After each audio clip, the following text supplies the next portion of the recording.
এই বাংলার বাঘের বাচ্চার একটা আওয়াজ দিয়ে আমি শুরু করতে চাই। গুলি করবেন না, যদি করেন সবচেয়ে বড় শত্রু আমি হব। আপনি স্টেজ থেকে বললেন কি ওয়াকাফ নিয়ে গুলি করবেন না। কে ওয়াকাফ নিয়ে গুলি করছে? আমার বাপের জায়গা যাচ্ছে, আমার দাদুর জায়গা যাচ্ছে, আমি 100 বার প্রতিবাদ করব। আপনার পছন্দ হলে এই রাজ্যে থাকবেন, না পছন্দ হলে চলে যাবেন উড়িষ্যাতে, চলে যাবেন ঝাড়খণ্ডে, চলে যাবেন বিহারে। বলার সাহস পাচ্ছ কোথা থেকে? আপনাদের মতো লোকেদের জন্য, আপনাদের মতো লোকেদের জন্য মমতা ব্যানার্জি কথা বলার সাহস পাচ্ছে। লজ্জা করছেন আপনাদের? লজ্জা করছেন আপনাদের? মুর্শিদাবাদের মতো জেলাতে দাঁড়িয়ে, যেখানে সংখ্যালঘু সমাজের মানুষ প্রায় 70%, ওখানে দাঁড়িয়ে এই ওয়াকাফ দিয়ে যেভাবে খিল্লি করলো, পেলে কোথা থেকে সাহস? আপনারা দিচ্ছেন। তৃণমূল নেতাদের বলছি, যদি আপনারা আবার ভোট চাইতে যান, কালো কাপড় দিয়ে মুখ ঢাকুন। কারণ এই বাংলার সংখ্যালঘু আদিবাসী দলিত মানুষের তার গণতান্ত্রিক অধিকারটাকে কেড়ে নিয়েছেন। আর মমতা বন্দ্যোপাধ্যায় এই বাংলায় হিজাব পরে, বোরখা পরে, ইনশাআল্লাহ সুবহানাল্লাহর আড়ালে আমার সংখ্যালঘু ভাইদের কবরস্থানের দখলদারি তুলে দিচ্ছে বিজেপির হাতে। আমরা বলতে চাইছি, আমরা আর ঠিক থাকতে পারছি না। এই এলাকার মানুষ আমাদেরকে ভোট দেননি, লোকসভায় আমরা পরাজিত হয়েছি। লোকসভায় এই এলাকার মানুষকে আমরা বোঝাতে পারিনি যে যাহাই বিজেপি তাহাই তৃণমূল, যাহাই তৃণমূল তাহাই বিজেপি। সেদিন বিজেপি এবং তৃণমূলকে যে কথা বলেছিলাম সেই কথা বিশ্বাস করেনি আমাদের এখানকার এলাকার মানুষ। আমরা সেদিনকে বুঝতে পেরেছিলাম মমতা বন্দ্যোপাধ্যায়কে, যে হিজাব পরা, বোরখা পরার আড়ালে আর ইনশাআল্লাহ সুবহানাল্লাহর আড়ালে আমরা ইন্ডিয়ান সেকুলার ফ্রন্ট সেদিনকে বারবার দাবি করেছিলাম মাননীয় মুখ্যমন্ত্রীর কাছে। আমি একজন হিন্দু ঘরের সন্তান, আমার দুর্গা পূজায় ছুটি হয়, কালী পূজায় ছুটি হয়, ভাই ফোঁটায় ছুটি হয়, দশেরাতে ছুটি হয়। কিন্তু আমরা সেদিনকে বলেছিলাম, মাননীয় মুখ্যমন্ত্রী আপনি রেড রোডে দাঁড়িয়ে ঈদের নামাজ দোয়া আদায় করেন, আপনি হিজাব পরে মুসলমানদের ইনশাআল্লাহ সুবহানাল্লাহ বলে আপনি মুসলমানদের দুধের গাই বানিয়েছেন। আর আমরা যখন দেখলাম এই বাংলার মানুষ যখন এসআইআর নিয়ে দ্বিধা বিভক্ত, মমতা বন্দ্যোপাধ্যায় আমরা ভুলে যাইনি। আমরা পরাজিত হয়েছি, আমরা হেরে গেছি, কিন্তু আমার দলের নেতার নাম নওশাদ সিদ্দিকী আমরা হারিয়ে যাইনি। কারণ গরিব, খেটে খাওয়া, শ্রমজীবী, আদিবাসী, দলিত, মতুয়া, নমশূদ্রদের আমরা বারবার বলে এসেছি। এসআইআর এর নাম করে মমতা বন্দ্যোপাধ্যায় বলেছিলেন যে এই বাংলায় যদি এসআইআর চালু হয়, আমার লাশের ওপর দিয়ে এসআইআর চালু হবে। কিন্তু মমতা বন্দ্যোপাধ্যায় আমরা আপনাকে বুঝে গিয়েছিলাম, কারণ এই রাজ্যের বিজেপির রাজ্য সভাপতি শ্রমিক ভট্টাচার্য তিনি বলেছেন যে 1998 সালে তৃণমূল যখন জন্মগ্রহণ করে, লেবার রুমে যদি অটল বিহারী বাজপেয়ী, লালকৃষ্ণ আদবানি, রাজনাথ সিং, জর্জ ফার্নান্ডেজরা যদি উপস্থিত না থাকতো, তাহলে তৃণমূল দলের জন্ম হতো না। এটা নওশাদ সিদ্দিকীর বক্তব্য নয়, এটা আব্বাস সিদ্দিকীর বক্তব্য নয়, এটা বিজেপির রাজ্য সভাপতি শ্রমিক ভট্টাচার্য বলছে। আমরা এলাকার মানুষকে বোঝাতে পারিনি। আমরা বলতে চাইছি যে বিজেপি তৃণমূলের second in command Mukul Roy তিনি কি বলেছিলেন? মুকুল রায় অনুব্রত মণ্ডলকে পাশে দাঁড়িয়ে থেকে তিনি বলেছিলেন, যাহাই বিজেপি তাহাই তৃণমূল, যাহাই তৃণমূল তাহাই বিজেপি। এটা আমাদের বক্তব্য নয়। কিন্তু যখন এসআইআর এর আবর্তে এই বাংলায় মাননীয় মুখ্যমন্ত্রী ধাপ্পা দিলেন, মিথ্যাচার করলেন, প্রতারণা করলেন, আমরা দেখলাম এই রাজ্যের মুখ্যমন্ত্রী তিনি ভেবেছিলেন 2021 সাল 2024 সালে এই দুধেল গাই সংখ্যালঘু মুসলমানদের বিজেপিকে রোখার কথা বলে আমরা তাদেরকে বলবো বিজেপিকে রুখতে হবে। যদি এনআরসি হয় আপনাদেরকে পাকিস্তানে পাঠিয়ে দেওয়া হবে, বাংলাদেশে পাঠিয়ে দেওয়া হবে। সেদিনকে আমার রাজ্যের সংখ্যালঘু মানুষ সেদিনকে ভয় পেয়েছিল। এসআইআর নিয়ে মমতা বন্দ্যোপাধ্যায় কি বললেন? যে এসআইআর চালু হবে, আমি করতে দেব না, আমার লাশের ওপর দিয়ে চালু হবে। আমরা কি দেখলাম? আমরা দেখলাম এই রাজ্যের মুখ্যমন্ত্রী দ্বিচারিতা, মিথ্যাচারিতা, ধাপ্পাবাজ কাকে বলে, তিনি এই রাজ্যের 90,000 সরকারি কর্মচারীকে তিনি এই এসআইআর এর কাজে লাগালেন। তিনি তার কোষাগার থেকে আপনার আমার করের টাকা দিয়ে 221 কোটি টাকা তিনি খরচ করালেন। তিনি, আমরা জানি এই রাজ্য সরকারের সরস্বতী প্রেস, যেখানে রাজ্য সরকারের কাজকর্ম, প্রেসের কাজকর্ম হয়, সেখান থেকে এসআইআর এর ফর্ম তিনি ছাপিয়ে আমার বাড়ি বাড়ি পাঠিয়ে দিলেন। আর আমরা কি দেখলাম? আমরা দেখলাম যে এসআইআর এর ফর্ম মাননীয় মুখ্যমন্ত্রীর বাড়িতে গেল, মাননীয় মুখ্যমন্ত্রী সাদরে গ্রহণ করলেন। আর আমরা দেখলাম তৃণমূল কংগ্রেস নির্বাচন কমিশনে গিয়ে প্রতিবাদ করলো না, আমরা দেখলাম সেখানে চা কফি খাচ্ছে। এই প্রশ্ন আপনাদের কাছে বলতে চাই।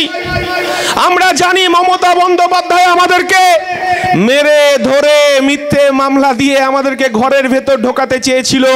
মাননীয় মুখ্যমন্ত্রী বুঝে গেছে নওশাদ সিদ্দিকীকে টাকা দিয়ে কেনা যায় না, মন্ত্রিত্ব দিয়ে কেনা যায় না।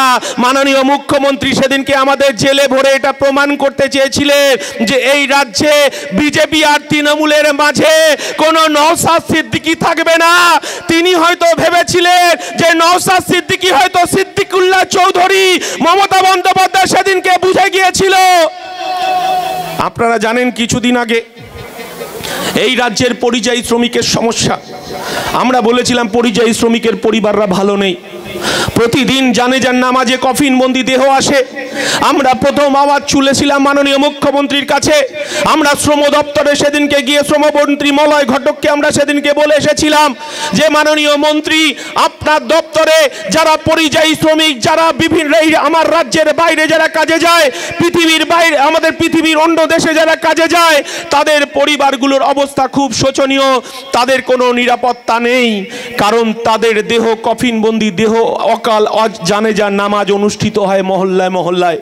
আমরা দেখেছি মুর্শিদাবাদ, মালদা, দিনাজপুর, উত্তর 24 পরগনা, হাওড়া, হুগলি, তামাম এই এলাকা থেকে তারা পরিযায়ী শ্রমিকের তারা কাজ করতে যায় বিভিন্ন দেশে এবং বিভিন্ন রাজ্যে। আমরা বলেছিলাম যে পরিযায়ী শ্রমিকদের একটা নামের তালিকা তৈরি করা হোক এবং তাদেরকে একটা করে কার্ড দেওয়া হোক, এবং বিভিন্ন রাজ্যে পরিযায়ী শ্রমিকদের তাদের ভাষা বাংলা ভাষা, এই বাংলা থেকে তারা গেছে, তারা কেউ উড়িষ্যাতে গেছে, কেউ গুজরাটে গেছে, কেউ মহারাষ্ট্রে গেছে, কেউ তামিলনাড়ুতে গেছে, বিভিন্ন রাজ্যের বিভিন্ন ভাষা। কিন্তু আমার রাজ্যে যারা পরিযায়ী শ্রমিক তাদের ভাষা বাংলা ভাষা, এবং তাদের ভাষা যখন আমাদের বুঝতে না পারে তাদেরকে বাংলাদেশি বলে তখনও কখনো জেলের ভেতর ঢোকানো হচ্ছে, কখনো বাংলাদেশি সংখ্যালঘু মুসলমান বলে তাদেরকে পিটিয়ে আগুনে জ্বালিয়ে পুড়িয়ে ছারখার করে দেওয়া হচ্ছে। কিন্তু পরে জানা যাচ্ছে যে এই দম জুড়ে সে তার সংসারকে বাঁচানোর জন্য জব কার্ড তৃণমূল চুরি করেছে। আমার কাজের কোনো অধিকার নেই, কারণ এই রাজ্যে শিল্প নেই।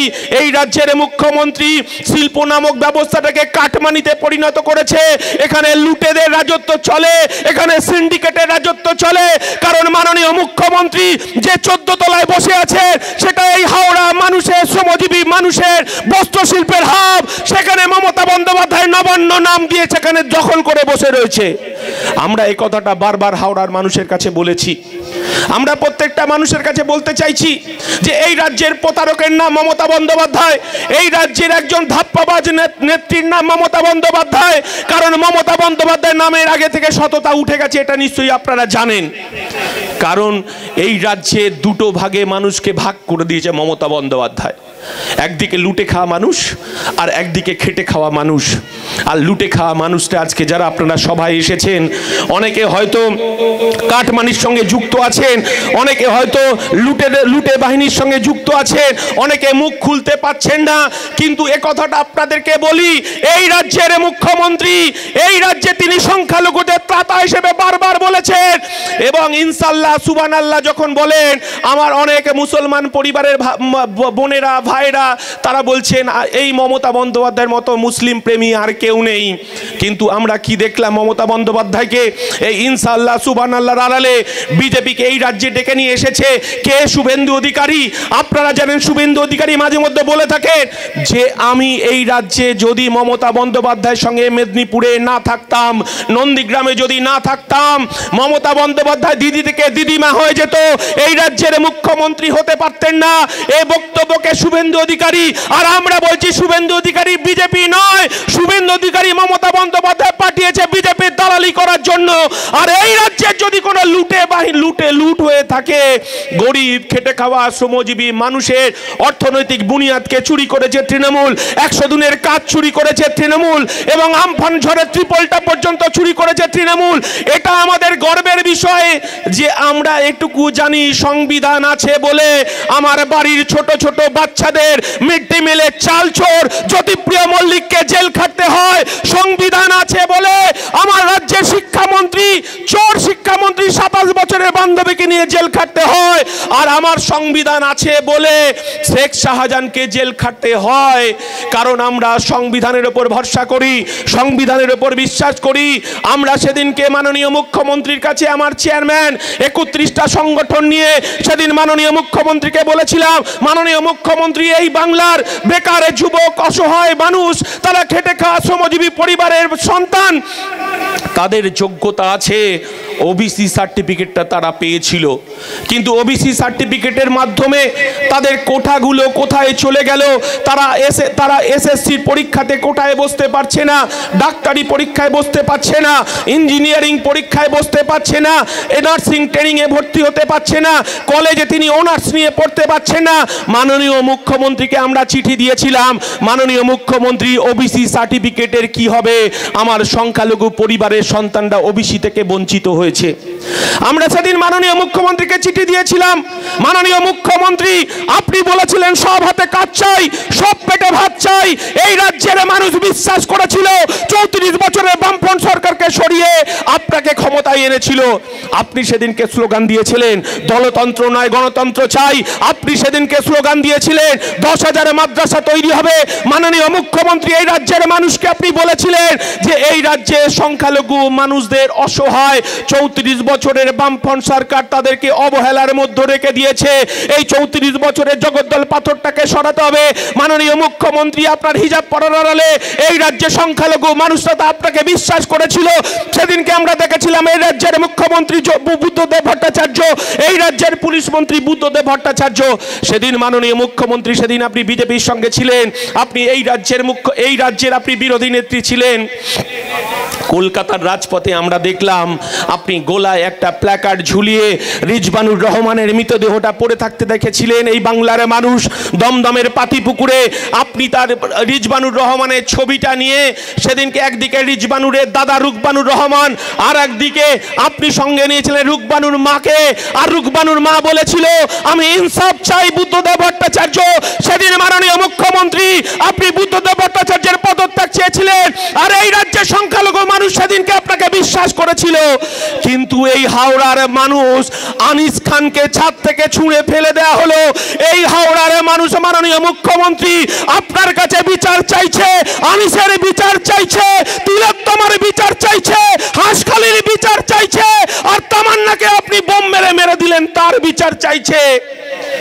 আপনি এই রাজ্যের গণতন্ত্রকে ধ্বংস করেছেন, আপনি দলতন্ত্রকে প্রতিষ্ঠা করেছেন। কিন্তু আজকে প্রশ্ন উঠেছে, গতকাল আমরা গিয়েছিলাম ওয়াকফ বোর্ডে, আমরা দাবি সনদ নিয়ে এই রাজ্যের যারা সংখ্যালঘু মানুষের প্রেমিক যারা বলেন, যারা সংখ্যালঘু মানুষের ত্রাতা বলেন, একটাও তৃণমূলের নেতা, একটাও তৃণমূলের মন্ত্রীদের বলতে শোনা যায়নি আমার সংখ্যালঘু ভাইদের কবরস্থান দখল করছে মাননীয় মুখ্যমন্ত্রী মমতা বন্দ্যোপাধ্যায় আপনি। আর আপনি যদি প্রতারক, আপনি একজন প্রতারক। কারণ যখন এসআইআর এর আবর্ত চলছে, আমার বাংলার মা বোনেদেরকে ভয় দেখানোর চেষ্টা হচ্ছে, এসআইআর এর মতো ভয় দেখানোর চেষ্টা হচ্ছে। বলছে এসআইআর এ নাকি বৈধ ভোটারদের নাম বাদ দেওয়ার পরিকল্পনা করেছে বিজেপি। ভালো কথা। আপনি কি বললে আমার লাশের ওপর দিয়ে এসআইআর হবে, সেটাও বাংলার মানুষ বিশ্বাস করেছে। এসআইআর চালু হলো, কিন্তু মাননীয় মুখ্যমন্ত্রী আপনি তো 90,000 কর্মচারীকে নিয়োগ করলেন, আপনি 221 কোটি টাকা দিলেন, এবং আপনি বাইনারি পলিটিক্সের জন্য আপনি শুভেন্দু অধিকারীকে মার্কেটে ছেড়ে রেখে দিয়েছেন। শুভেন্দু অধিকারী কে? মাননীয় মুখ্যমন্ত্রীর ক্যাবিনেট মন্ত্রী ছিলেন দীর্ঘদিন। যদি এই রাজ্যের লুট হওয়া 100 দিনের কাজের টাকা প্রধানমন্ত্রী আবাস যোজনার টাকা, বেকার যুবকের কর্মসংস্থানের টাকা, মিড ডে মিলে চাল ডাল বিক্রির টাকা, যদি এই বাংলার এঘাট ও ঘাট ঘুরে বাংলা দুটো ঘাটে গেছে, একটা মমতা বন্দ্যোপাধ্যায়ের কালীঘাটে গেছে, আর একটা আপনার মেদিনীপুরের শান্তিকুঞ্জে গেছে, এই বাংলার টাকা দুভাগে দুটো ঘরে ঢুকেছে, আর বলছেন হিন্দু হিন্দু ভাই ভাই, এই কথা বলে বাংলার সম্প্রীতিকে নষ্ট করতে চাইছেন। কারণ মাননীয় মুখ্যমন্ত্রী, আপনার বোঝা উচিত ছিল এই বাংলার সম্প্রীতিকে আপনি ভাঙতে পারবেন না। এই বাংলার ইতিহাস, এই বাংলার 5000 বছরের সংস্কৃতি, কাজী নজরুলের শ্যামা সঙ্গীত হিন্দুদের মন্দিরে বাজে। মাননীয় মুখ্যমন্ত্রী, আমার আব্বাস সিদ্দিকী বলছেন, নানা ভাষা, নানা মত, নানা পরিধান, বিবিধের মাঝে দেখো মিলন মহান। আমার ইন্ডিয়ান সেকুলার ফ্রন্ট বলছে, মোরা এক বৃন্তে দুইটি কুসুম, হিন্দু মুসলমান, মুসলিম তার নয়ন মনে, হিন্দু তাহার প্রাণ। আমার ইন্ডিয়ান সেকুলার ফ্রন্ট বলছে, এই বাংলায় আমার মুসলমান ভাইরা মাথায় টুপি পরে নিরাপদে মসজিদে নামাজ পড়বে। আমার হিন্দু ভাইরা, হিন্দু মায়েরা তারা মন্দিরে গিয়ে ঘন্টা বাজিয়ে পুজো করবে। আমার মতুয়া ভাইরা তারা ডঙ্কা বাজিয়ে তারা হরিচাঁদ গুরুচাঁদের পুজো করবে। আমার আদিবাসী ভাইরা বোনেরা তারা টুসু পুজো করবে, তারা করণ পুজো করবে। যারা খ্রিস্টান ধর্মের মতাবলম্বী তারা হচ্ছে গির্জায় গিয়ে প্রার্থনা করবেন। আমার ইন্ডিয়ান সেকুলার ফ্রন্ট সেই ধর্মনিরপেক্ষতার কথা বলছে, সেই সার্বভৌমত্বের কথা বলতে চাইছে। আর মাননীয় মুখ্যমন্ত্রী, এই বাংলায় কাজী নজরুলের শ্যামা সঙ্গীত আমার মন্দিরে বাজে, আর আপনি এই বাংলায় হিন্দু মুসলমানকে ভাগ করতে চাইছেন। আমার নাসির দা বলছিলেন যে বিজেপি যেটা সাহস দেখাতে পারেনি, মমতা বন্দ্যোপাধ্যায় সেই হিজাব পরার আড়ালে সেই সাহস দেখিয়েছেন। আমার দুর্গাপূজায় 1,10,000 টাকা দেওয়া হয়েছে। হ্যাঁ, উনি দিয়েছেন। কাদের টাকা দিয়েছেন?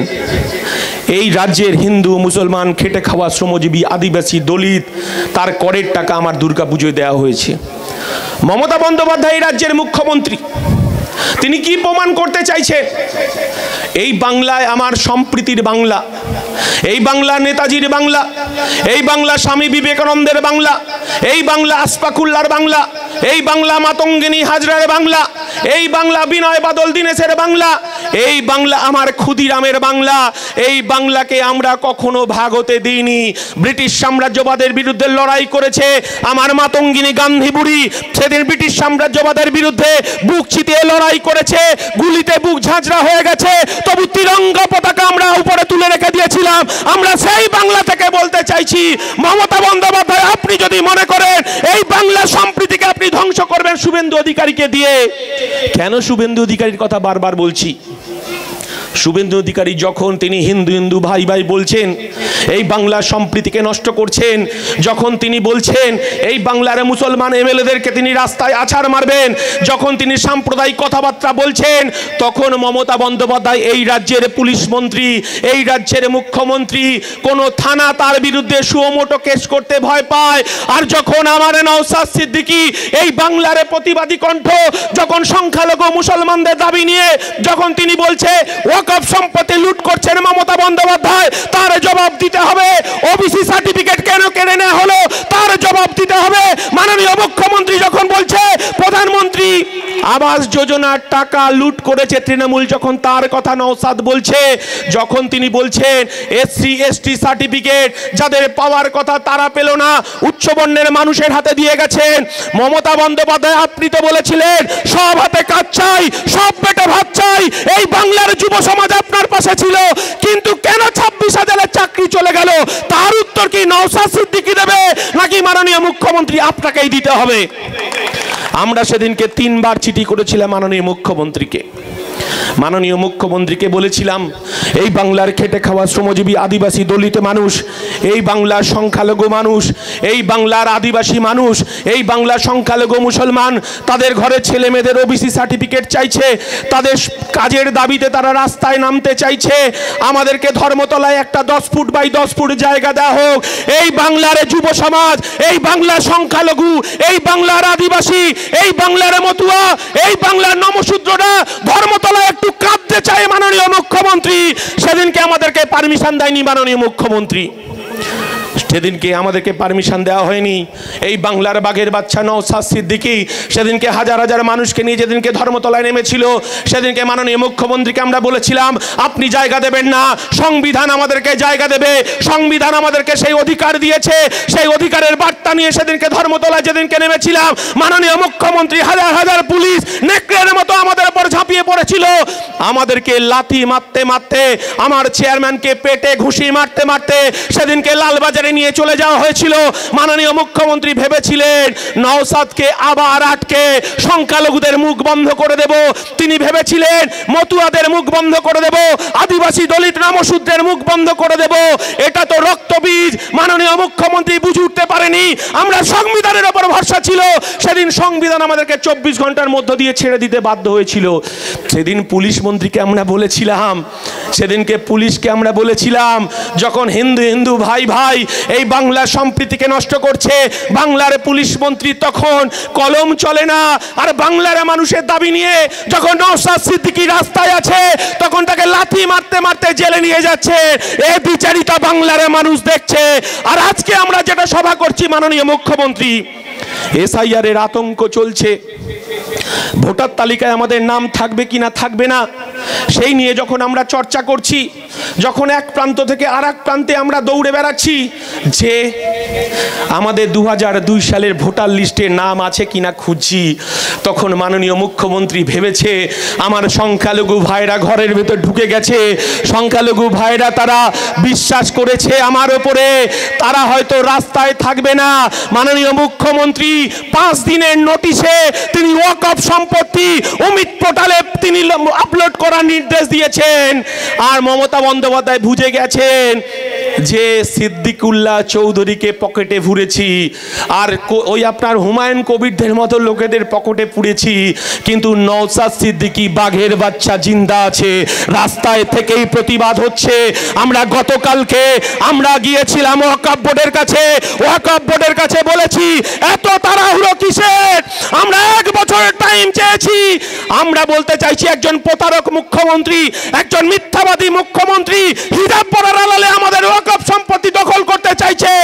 আমার নওশাদ সিদ্দিকী বলেছে হিন্দুদের যে আমাদের দেবত্বর সম্পত্তি সেটাও তৃণমূল লুট করছে। কারণ এটা শুধু হিন্দু মুসলমানের ব্যাপার নয়, এটা সংবিধানের ব্যাপার।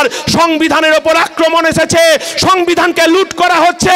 আর সংবিধানকে যদি লুট করা হয়, সে নমশূদ্র হতে পারে, সে আদিবাসী হতে পারে, সে মতুয়া হতে পারে, সে সংখ্যালঘু হতে পারে।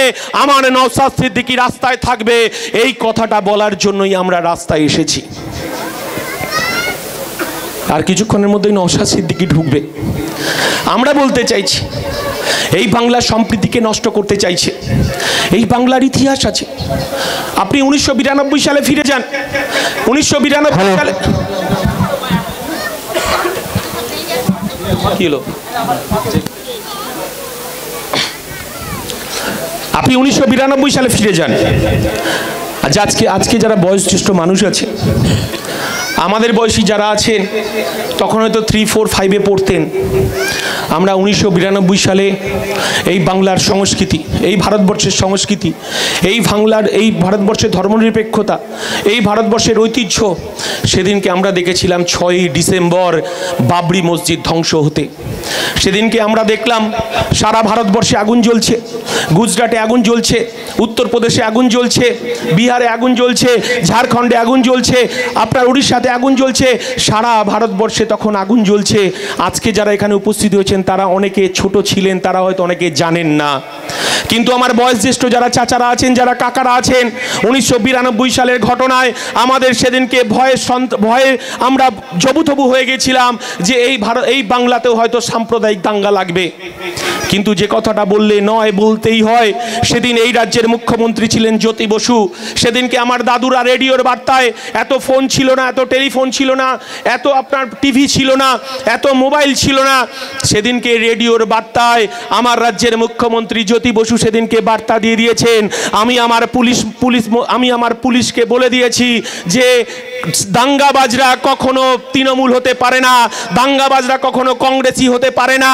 আমি আমার পুলিশ প্রশাসনকে বলে দিয়েছি যদি এলাকায় মহল্লায় কেউ দাঙ্গা করতে করতে আসে, আমি আমার পুলিশ প্রশাসনকে বলে দিয়েছি মাথা লক্ষ্য করে গুলি করতে। সেদিনকে আমরা দেখেছিলাম আমার বাবা, আমার কাকা, আমার পাশের পাড়ার আমার চাচারা, আমার চাচিরা সেদিনকে রাত জেগে মন্দির পাহারা দিয়েছে, মসজিদ পাহারা দিয়েছে। এটা সেই সম্প্রীতির বাংলা যে বাংলায় সাম্প্রদায়িক আগুন লাগতে দেয়নি। আর মাননীয় মুখ্যমন্ত্রী হওয়ার পর এই শুভেন্দু অধিকারীদেরকে ডেকে নিয়ে এসেছে। এই রাজ্যের বিজেপিকে কে ডেকে নিয়ে এসেছে? নওশাদ সিদ্দিকী, আব্বাস সিদ্দিকী। হ্যাঁ, ওনারা বলতে চাইছেন যখন আমাদের সঙ্গে পারছে না তখন এলাকায় ঢুকে বলছে যে বিজেপিকে সুবিধে করে দিচ্ছে এই নওশাদ সিদ্দিকীর দল, বলছে না? মুসলমান পাড়ায় গিয়ে কি বলছে? বিজেপির দালাল। আর হচ্ছে হিন্দু পাড়ায় গিয়ে বলছে মুসলমানের দল। এই কথা বলছে তো। বাংলার মানুষ বুঝে গেছে, কারণ আমাদের দেয়ালে পিঠ থেকে গেছে। এই বাংলার সংখ্যালঘু মানুষদের কাছে আবেদন রাখছি, সংখ্যালঘুর পরিবারের কাছে আবেদন রাখছি যে আপনি কোন রাজনৈতিক দল করেন আমি জানি না, আমরা চাই গণতন্ত্র আমাদেরকে অধিকার দিয়েছে, যে আমাদেরকে অধিকার দিয়েছে যে কোনো রাজনৈতিক দল আমরা করতে পারি, কিন্তু আপনি পিছন ঘুরে তাকান, আপনার কবরস্থানটা দখল নিচ্ছে মমতা বন্দ্যোপাধ্যায়, আপনার এতিমখানার দখল নিচ্ছে মমতা বন্দ্যোপাধ্যায়, আপনার ঈদগার দখল নিচ্ছে মমতা বন্দ্যোপাধ্যায়। কারণ এই জিনিস সহ্য করা যায় না।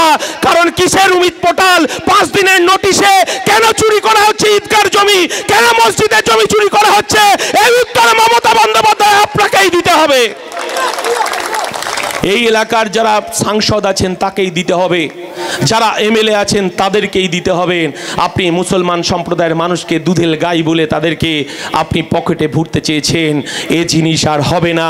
আমরা দেখেছি ওয়াকফ সংশোধনী বিল যখন পার্লামেন্টে পাশ হয়ে গেল, বিজেপি তার সংখ্যাধিক্যের জোরে পার্লামেন্টে যখন পাশ হয়ে গেল, রাজ্যসভাতে যখন পাশ হয়ে গেল, আমরা সেদিনকে দেখলাম এই মাননীয় মুখ্যমন্ত্রীর 29 জন এমএলএ আর আপনার রাজ্যসভার যারা এমপি আছেন আর 29 জন এমপি, আমরা দেখলাম বিজেপিকে সুবিধা করার জন্য মমতা বন্দ্যোপাধ্যায় 3 জন এমএলএ এমপি ভোট দিল না লোকসভায় ওয়াকফ সংশোধনী বিলের বিরুদ্ধে।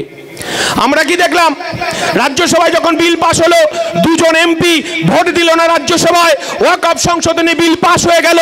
কিন্তু আমরা দেখলাম এই ভারতবর্ষের 99% হিন্দু এমপিরা ওয়াকফ সংশোধন বিলের বিরুদ্ধে ভোট দিল। কংগ্রেস থেকে, আরজেডি থেকে শুরু করে, সমতা পার্টি থেকে শুরু করে সিপিআইএম যারা রাজনৈতিক দল আছে। কিন্তু আমরা সেদিনকে এই কথাটা বোঝাতে পারিনি যে এই এটা কোন লোকসভা? হাওড়া, শ্রীরামপুর লোকসভায় আমরা যখন বলেছিলাম খাম চিহ্নে ভোট দিতে, এইখানকার এলাকার মানুষ অনেকে নাক ছিটকেছিলেন। আর যাকে আপনি পাঠালেন লোকসভায় সাংসদ করে পাঠালেন, তিনি মদ খেতে ব্যস্ত, আর ওদের সাংসদ ওই যে মহুয়া মৈত্রের সঙ্গে ঝগড়া করতে ব্যস্ত। আর চুপিসারে পাশ হয়ে গেল পার্লামেন্টের ওয়াকফ সংশোধনী বিল। সেদিনকে আমার রাজ্যে 294টা এমএলএ, সেদিনকে মাননীয় মুখ্যমন্ত্রীর ওপর আমাদেরকে অনেক ভরসা ছিল। আমরা কি দেখলাম? এই রাজ্যে সংখ্যালঘু 30% সংখ্যালঘু মানুষের বাস। আমরা সেদিনকে মমতা বন্দ্যোপাধ্যায়ের কাছে, যিনি হিজাব পরে মুসলমানদের তাতা সাজে, সেদিনকে আমরা ভেবেছিলাম মাননীয় মুখ্যমন্ত্রী বিধানসভায় হয়তো বিল পাস করবেন, এই ওয়াকফ সংশোধনী বিল আমরা মানছি না। কিন্তু মাননীয় মুখ্যমন্ত্রী যখন ধর্মপ্রাণ মানুষ, এই বাংলায় ওয়াকফ সংশোধনী বিল মানছি না, মানবো না, মাননীয় মুখ্যমন্ত্রী সেদিনকে কি বললেন? আমার থেকে খারাপ কেউ হবে না, আমার থেকে শত্রু কেউ হবে না, আর যদি আন্দোলন করতে হয় তাহলে দিল্লিতে গিয়ে আন্দোলন করতে হবে বলেছিল তো। কিন্তু আজকে আমরা কি দেখলাম? আমরা আজকে দেখলাম পার্লামেন্টে বিল পাশ হয়ে গেল, আপনার ওয়াকফ সংশোধনী বিল 2025। মাননীয় মুখ্যমন্ত্রী SIR এর আবর্তে যখন মানুষ ভয়ে আছে, আতঙ্কে আছে, তখন চুপিসারে ভেবেছেন কেউ জানতে পারবে না। আমি আর একবার বলছি, বাঘের বাচ্চা জিন্দা আছে নওশাদ সিদ্দিকী, আমার দলের সেনাপতি। 2026-এ তার নেতৃত্বেই বাংলায় নবজাগরণ ঘটবে, নওশাদ সিদ্দিকীর নেতৃত্বেই বিধানসভায় তোলপাড় হবে, নওশাদ সিদ্দিকীর নেতৃত্বেই নবসূত্র রাস্তায় থাকবে, নওশাদ সিদ্দিকীর নেতৃত্বেই মতুয়ারা রাস্তায় থাকবে, আদিবাসী দলিতরাই নওশাদ সিদ্দিকীর নেতৃত্বেই রাস্তায় থাকবে। আপনি যতই বলুন না কেন বিজেপির দালাল আর হচ্ছে মুসলমানের দল, কারণ মাননীয় মুখ্যমন্ত্রী আপনার মুখোশটা খুলে পড়ে গেছে, এই বাংলার মানুষ খুলে দিয়েছে। কারণ একজন রাষ্ট্রের প্রধান প্রধানমন্ত্রীর কাজ হবে বেকার যুবকের কাজ দেওয়া, একজন রাষ্ট্রের প্রধানের কাজ হবে হাসপাতাল তৈরি করা, একজন রাষ্ট্রের প্রধানের কাজ হবে রেশনিং ব্যবস্থাকে চালু করা, স্বাস্থ্য ব্যবস্থাকে চালু করা। কিন্তু আমরা কি দেখলাম? একজন রাজ্যের মুখ্যমন্ত্রীর কাজ হবে কলকারখানা তৈরি করা, একজন রাজ্যের মুখ্যমন্ত্রীর কাজ হবে বেকার যুবকের কর্মসংস্থান করা, একজন মুখ্যমন্ত্রীর কাজ হবে পরিযায়ী শ্রমিকদের তাদেরকে সুবন্দোবস্ত করা, তাদের শিক্ষার ব্যবস্থা, তাদের বাচ্চাদের শিক্ষার ব্যবস্থা করা। একজন রাজ্যের মুখ্যমন্ত্রীর কাজ হবে জেলায় জেলায় পিজি আরজি করের মতো হসপিটাল তৈরি হবে। কিন্তু আমার রাজ্যের মুখ্যমন্ত্রী যিনি বোরখা পরে হিজাব পরে ইনশাআল্লাহ সুবহানাল্লাহ করে, আবার বলছি আপনাদের কাছে, রাজারহাটে এই বাংলার মানুষ মমতা বন্দ্যোপাধ্যায় আপনার কাছে চেয়েছিল আর একটা ওয়েবেল হবে, আর একটা উইপ্রো হবে, আর একটা রাজারহাটে হসপিটাল হবে। কিন্তু আমার মুসলমান ভাইরা, আমার মুসলমান মায়েরা তারা জমি দিয়েছিল, ওয়াকফ সম্পত্তিকে জমি দিয়েছিল। কিন্তু মাননীয় মুখ্যমন্ত্রী এই রাজারহাটের জমি বিক্রি করে দিল হিডকোর মাধ্যমে। ভেবেছিল কেউ জানতে পারবে না এই বাংলায় আর একজন জিন্দা আছে, বাঘের বাচ্চা, তার নাম নওশাদ সিদ্দিকী। আমরা গত পরশুদিন আমরা গিয়েছিলাম রাজারহাটে, রাজারহাটে রক্তদান শিবিরের মধ্য দিয়ে আমরা বলে এসেছি হিডকোকে কৈফিয়ত দিতে হবে, এই রাজ্যের মুখ্যমন্ত্রীকে কৈফিয়ত দিতে হবে কেন মুসলমানের তাদের ওয়াকফ সম্পত্তি মাননীয় মুখ্যমন্ত্রী হিডকোর মাধ্যমে বিক্রি করলো। চাইবেন না উত্তর? আমরা বলেছি মারবো না, দৌড় করাবো বেশি। যারা আমাদের পঞ্চায়েত নির্বাচনে বাড়ি ভেঙেছে, যারা আমাদের পঞ্চায়েত নির্বাচনে দোকান লুট করেছে, যারা আমাদের পঞ্চায়েত নির্বাচনের পর আমার বাড়ি থেকে ছাগলটা খুলে নিয়ে গেছে, আমার বাড়ি থেকে মুরগিটা বের করে নিয়ে গেছে, আমাদেরকে বাজারে বসতে দেয়নি, আমাদেরকে টোটো চালাতে দেয়নি, আমাদেরকে অটো চালাতে দেয়নি, আমরা বলতে চাইছি 2026-এ এই বাংলার মানুষ পরিবর্তন চাইছে। আবার সংখ্যালঘু মানুষরা পরিবর্তন চাইছে।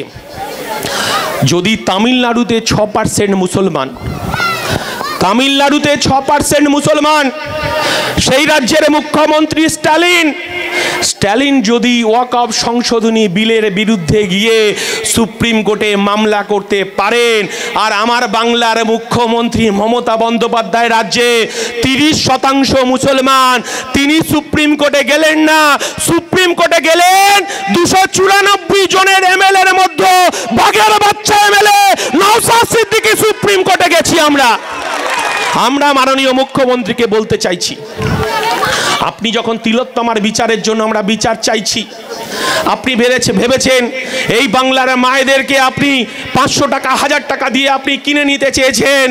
আবার সামনের বিধানসভা নির্বাচন আসছে, আপনি হয়তো 2000 করবেন, 5000 করবেন। আমার মায়েরা আছেন, লক্ষ্মীর ভান্ডার নাম দিয়ে মমতা বন্দ্যোপাধ্যায় এই রাজ্যের বিভাজনকে বাড়িয়েছেন। কারণটা আমি বলছি না মায়েরা, আপনারাই বুঝে যাবেন। কারণ মমতা বন্দ্যোপাধ্যায় এই রাজ্যের মুখ্যমন্ত্রীর কাজ ছিল হসপিটাল তৈরি করা, বেকার যুবকের কাজের ঠিকানা কারখানা তৈরি করা, আপনার রাজারহাটে উইপ্রো ওয়েবেল তৈরি করার কথা ছিল।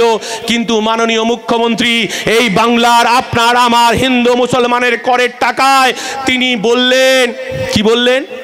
এই এলাকায় যারা তৃণমূলের নেতারা আছেন, 21শে জুলাই ডিম ভাত বিরিয়ানি দিয়ে বগল বাজাতে বাজাতে 2026-এ ভেবেছেন আবার রিগিং করবেন, আবার বোমা মারবেন।